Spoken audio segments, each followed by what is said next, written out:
Welcome everyone! On this channel we talk about the beautiful and complicated life of nomads.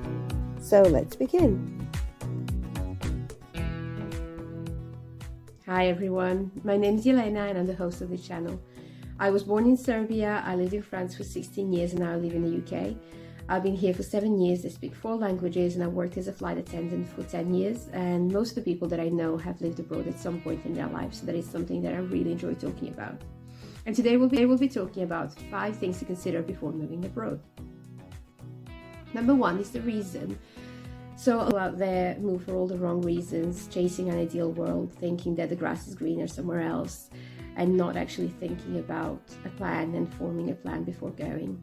So you need to consider what are the first and main reasons why you're going. Are you going for yourself? Are you going for someone else, following a significant other that has to move for their career, for instance, which is something that I have done. However, when I did it, it was with a clear head and clear plan.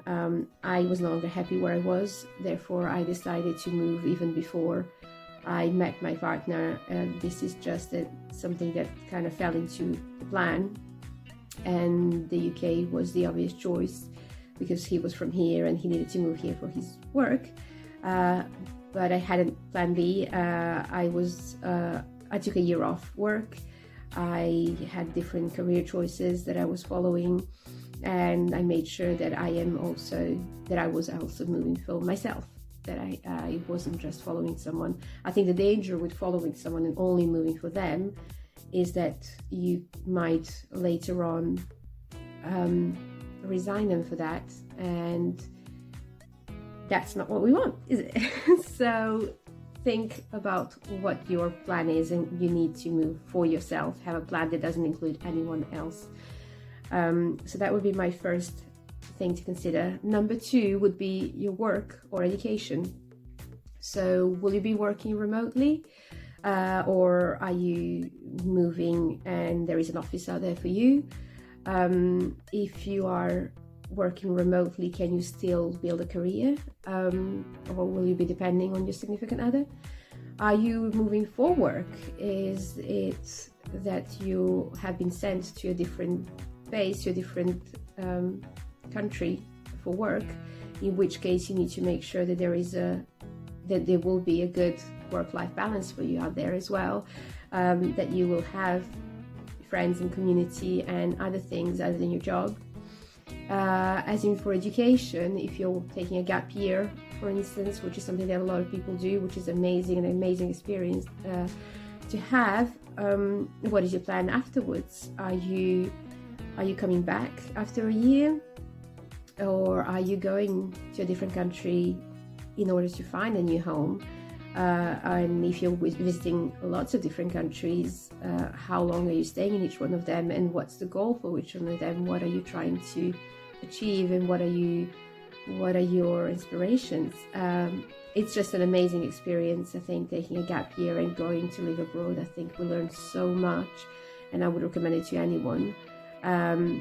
But you do kind of have a plan for afterwards, what happens once that year is over. And are you starting your education again? Are you going to follow through, or are you just going to start working? So going to need to think about what happens next, and your finances as well. I think that's a big one when you take a gap year. Number 3 will be community. So obviously things are a bit easier now with Zoom and social media and WhatsApp, and we keep in touch with everyone a bit easier, everyone wherever they are in the world. However, that being said, we do still need that human contact. We still need to have someone we can call in the middle of the night if there is an emergency, or just to have someone to go out with and have dinner and talk to. And that's where the expat communities come in play, and they are amazing again, because people will understand what you're going through. They will be potentially learning the same language, struggling with the same problems and same cultural problems and gaps. But it is really, really nice to have a community.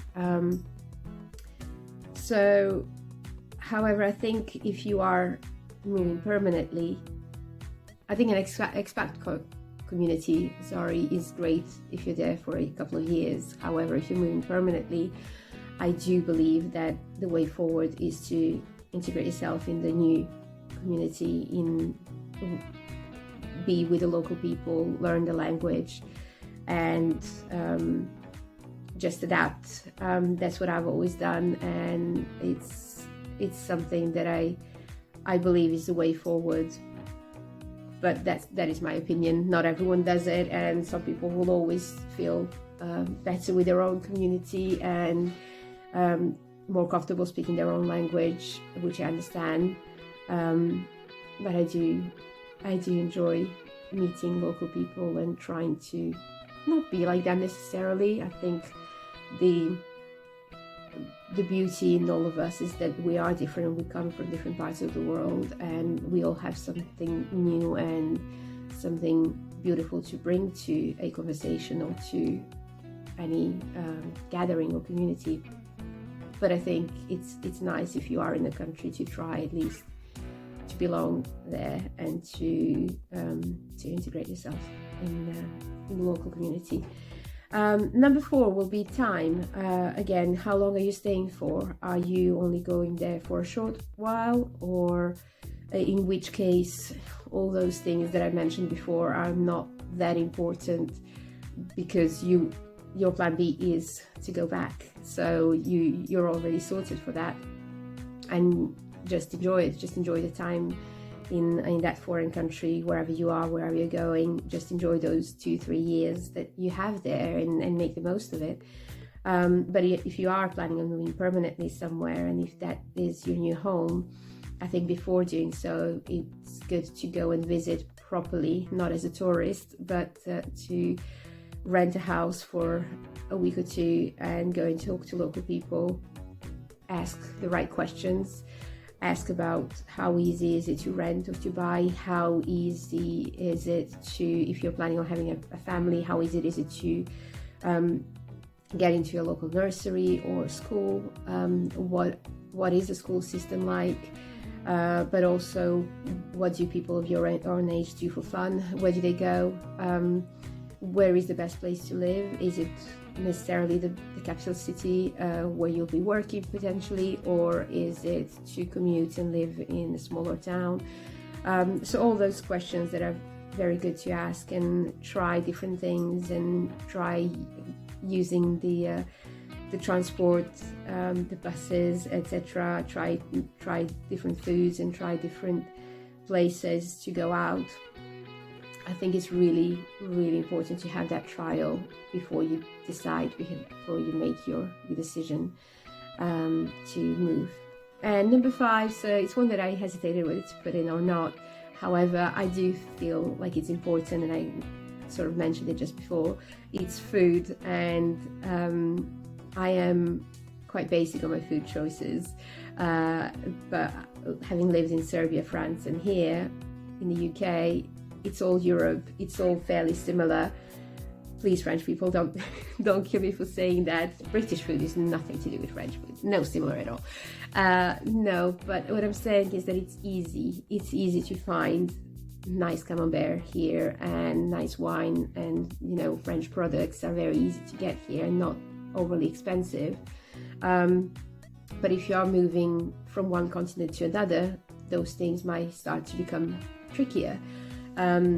Fruit, for instance, some countries won't have the same fruit as the ones that you're used to, or if you have any sort of intolerances, you need to make sure that country can cater for you, that you can find the food that you need, or make sure that it's not filled with things that trigger your allergies or whatever. And for instance, I love dairy and bread, and I'm not sure how easy it would be for me to go and live in an Asian country. So I might be completely wrong here. This might be a stereotype, and I am very happy to be corrected. Please comment in the section below if I am being completely ignorant here and talking about countries that I haven't actually lived in. But I feel like it would be very difficult for me to get dairy products and bread in those countries. Obviously, I can make bread, so that's not a big issue. But please do comment down below and tell me, educate me, please, on Asian countries and what would be the perfect first step for a purely European person what would be the first country to go to. Because I think we are made to travel, we are made to experience, new flavors and new countries and new cultures and learn new languages, and I love that experience, and I love trying new foods and new spices and recipes and discovering. That is something we will be talking about here, and I think it's such an amazing experience, and you just become a different person, and you just become a better person for it, and there's nothing to compare to the experience of traveling or living in different countries and learning about the culture. So I highly recommend it, and if you are thinking about moving abroad, just form a plan and you'll be fine. That is all for me today. Please do comment down below, where is it that you are moving to, if you're planning to move, or if you have moved and you might be struggling. Please do reach out. We'd love to talk to you. And yes, please like the page and subscribe to the channel, and we'll be seeing you guys soon, hopefully with a panel as well that will come and talk about their experiences of living in different countries, and lots of different subjects that we will cover in the next few videos. See you soon. Bye.